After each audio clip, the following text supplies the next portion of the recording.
తెలంగాణలో రైతుల సాగు ఖర్చును తగ్గించి ఆర్థిక భరోసా కల్పించేందుకు ప్రభుత్వం మరో కీలక నిర్ణయం తీసుకునే దిశగా అడుగులు వేస్తోంది. రైతులకు అత్యవసరమైన ఎరువైన యూరియాను ఉచితంగా అందించే ప్రతిపాదనపై వ్యవసాయ శాఖ కసరత్తు వేగవంతం చేసింది. రాష్ట్రంలోని రైతుల పెట్టుబడి భారాన్ని తగ్గించడమే లక్ష్యంగా ఈ పథకాన్ని తీసుకురావాలని ప్రభుత్వం భావిస్తోంది. ఈ మేరకు వ్యవసాయ శాఖ ఇప్పటికే సమగ్ర నివేదికను సిద్ధం చేసి ప్రభుత్వానికి సమర్పించింది. ప్రస్తుతం రైతు భరోసా నిధుల విడుదలలో సాంకేతిక కారణాల వల్ల కొంత జాప్యం జరుగుతున్న నేపథ్యంలో యూరియాను ఉచితంగా అందించడం రైతులకు తక్షణ ఉపశమనం కలిగిస్తుందని అధికారులు భావిస్తున్నారు. గతంలో కూడా ఇలాంటి ప్రతిపాదన వచ్చినప్పటికీ ఆర్థిక సమస్యల కారణంగా అమలు కాలేదు.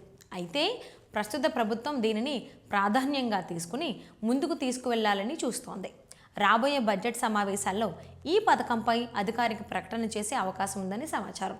ముఖ్యమంత్రి ఆమోదం లభించిన వెంటనే ఆర్థిక శాఖ నిధులను విడుదలకు అనుమతి ఇచ్చే అవకాశం ఉంది. ఈ పథకం అమల్లోకి వస్తే రైతులు ఎరువుల కోసం అప్పులు చేయాల్సిన అవసరం తగ్గుతుంది. నగదు బదిలీ ఆలస్యం జరిగినా నేరుగా ఎరువులు అందుబాటులో ఉండటం వల్ల సాగు పనులు అంతరాయం లేకుండా కొనసాగుతాయి. అలాగే సమయానికి ఎరువులు అందడం వల్ల పంట దిగుబడులు కూడా పెరిగే అవకాశం ఉంది.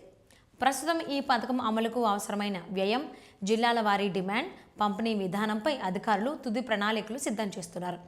ఈ నిర్ణయం అమలైతే తెలంగాణ వ్యవసాయ రంగంలో మరో కీలక ముందడుగు పడినట్టే అవుతుంది.